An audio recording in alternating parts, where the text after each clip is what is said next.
Hey, YouTube. It's late. I got on here a little later than I wanted to.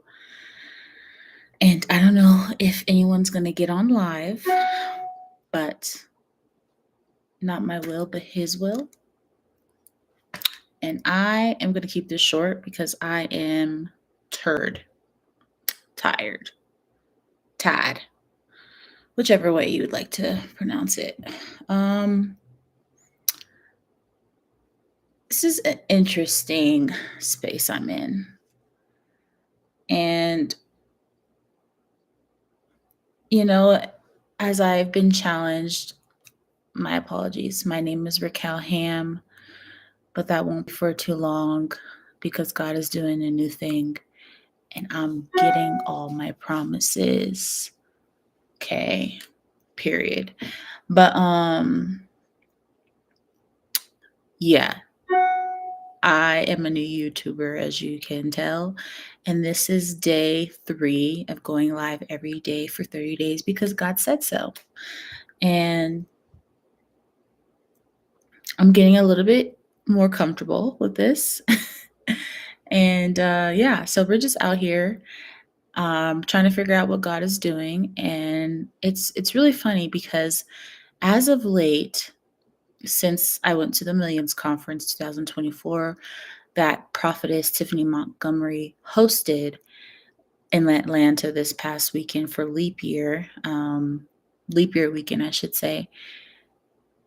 These last couple of days, like my whole life has been changed since then. Like God told me to go. I didn't want to go. And there's been a lot that I have been discovering about myself and about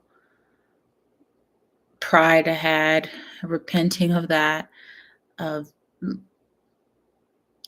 thinking I knew what God was going to do because He gave me a word 3 years ago when I started a business with some mentorship, and it was amazing. And I still am doing that business, but now He's expanded me on a ministerial way that I used to be or am frustrated for the lack thereof in my current community of ministries. And yeah, I thought I was going to do that business, which is also has ministry aspects to it, very positive, very God-like people leading me. However,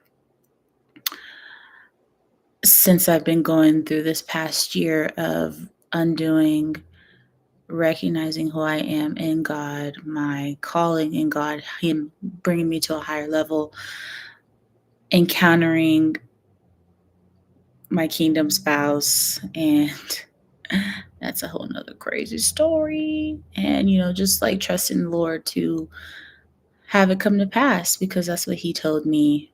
So we're out here. I think I said in my last video, one of my best friends got me a hat that said, "We're just out here trusting God," and I'm gonna wear it on one of my lives. But one thing I would like to mention at this past conference I went to, it's like every day God's giving me more revelation of what He's leading me to, which is very scary and very pivoted. It's not what I expected, but I want to do what the Lord wants. I want what He wants for me, and it's how it's always been. And I recognized He hasn't been top priority the way He used to be in my life these last 3 years.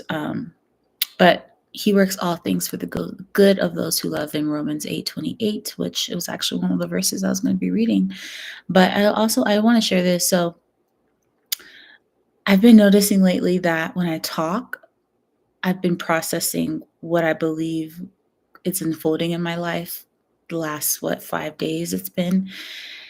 And it's like further revelation, but it's not me. It's from Him. And I'll say something, it's coming out of my mouth. It sounds like me, but it's not from my mind. Like it's not from me. And I'm like, wait, did I just say that?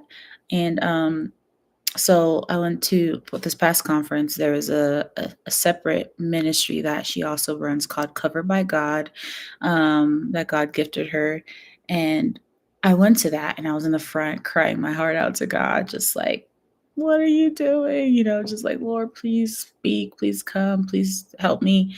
And another one of the verses that God tells me, but I heard it differently. And I was like, whoa, I've heard this verse a trillion times. The verse, as we all know, or if you don't know, awesome, um, is Jeremiah 29:11. It's, "For I know the plans I have for you, plans to not harm you, but give you a hope in the future." And, that verse, you hear it, if you're like me, you've heard it so many times, you're like, "That's a cute verse." Like, "Yeah, mhm, cool."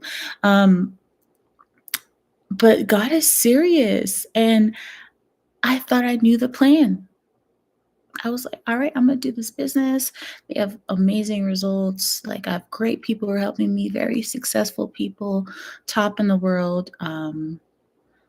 And but I heard this verse differently. The verse says, "For I know the plans." And when I said it out my mouth, but it wasn't me. It was like God was talking to me, but through me. And I was like, am I saying that right now? As I'm like crying, my mouth opens and words come out. And I was like, I did not mean to say, I wasn't planning to say that. But I heard it and it said, what stood out to me was plans. And I'm just going to look up the definition of plans real quick because I've been learning to really look up words specifically. Prophetess Tiffany has been teaching that in her lives. And I love studying, I love learning. And so plans means mm, mm, mm, mm, mm.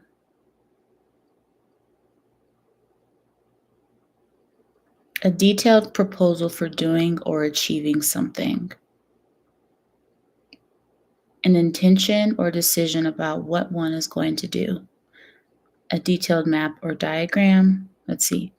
Decide on and arrange in advance. So to me, I heard plans plural, like multiple, where I thought plan. So that really stood out to me. And I learned that God's will, his sovereign will, we hear that before.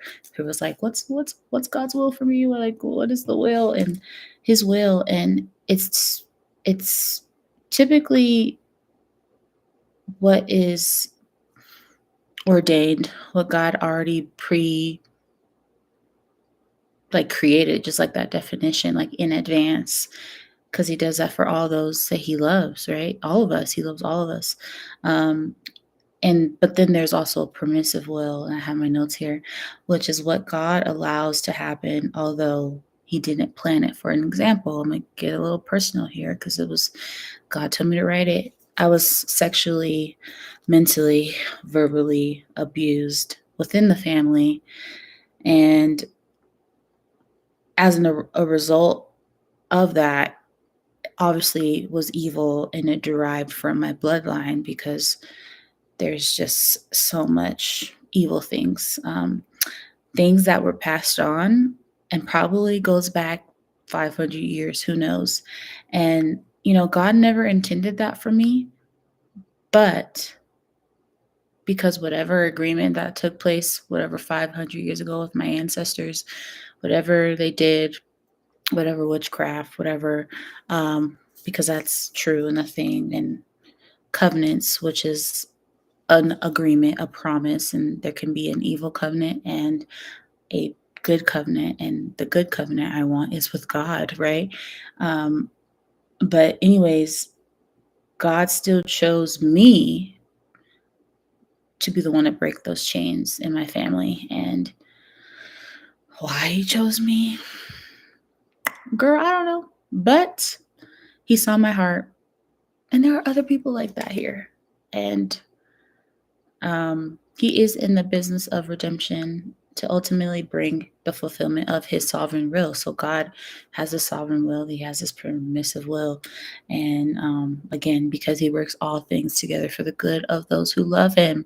One other thing I wanted to mention was I was talking to a friend earlier today, and she was asking me, like, I was telling her about some of the things I've been experiencing, very deep, deep spiritual warfare that I just been like, and you know, it is what it is. I just haven't had anyone that knew what I was experiencing.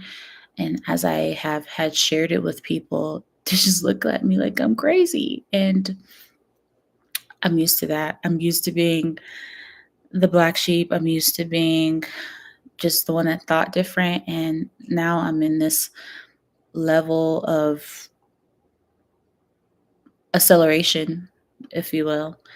Um, and I just, you know, some certain like groups and churches I've been a part of, it just are not where I am. And I'm not trying to like sound like I'm all like, ooh, holy or whatever, because I'm not. I need God. I need him. And I need more of him, and I need to know, and I need to know what he wants me to do. I just can't just be out just working to live. I just can't. And that's some of people's like plan, but that's not God what God's plan is for me. That's not what it says in the word. And I want what the word says, right? So, anyways, as I'm talking to her again, not really understanding the language of what I'm experiencing, comes out my mouth when she asks me, "Do you have people you can like really like at a church or whatever to like really?" And I was like, "I've tried." And I just told her, literally, not me. The word came out was, "I'm unchurched." Unchurched. Like, "Are you unchurched?" And then I was like, I've never said that word ever. So I felt like that was God. And so I looked into that word, and it was very interesting. It said unchurched people may have had prior experience with Christianity and the church, but have since disengaged from Christian community and regular church attendance. They may have grown up in Christian households and drifted away from the faith or after college or after high school.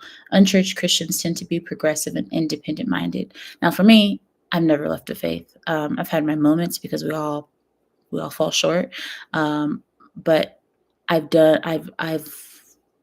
I told God that this is like my like my not my will, your will, right? I told him a long time ago when I first became a Christian when I was 18, like seriously. And it's almost 10 years ago. Crazy. But anyways, I don't want to make this live too long, but yeah, so but I've always just had a burden for people that I'm recognizing that just never felt like wanted to know more about God, but always just was like told different things, just like really religious spirits. And that's what I sense in some of the spaces I've been in, unfortunately. Um, that it just made me not want to be a part of church. And I was just like, man, um I had just been in limbo, and then literally the word unchurched came, and then I didn't even know that was a thing. And one thing that stood out, it gave examples of ways to connect unchurched people. And why does it say online presence and social media? And I was like, wow, Lord, is that why you have me on here?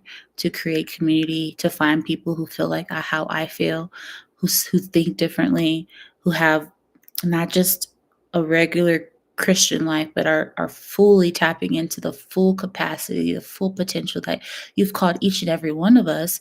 But not everyone taps into it. But those people who want to tap, or who are tapping and kind of feel like how I feel, just here, just, alone. And to God be the glory. And I'm excited for what this looks like. Like I said, I'm getting bits and pieces of this, but I just want to close um, with this verse because so encouraging. And I pray this over you. I pray that God, Ephesians 3:20, your life. It says, now to him who is able to do exceedingly abundantly above all that we ask or think, according to the power that works in us. So praise God. This is our record breaking year. We proclaim that. We proclaim what is not seen as it is, as if it is seen.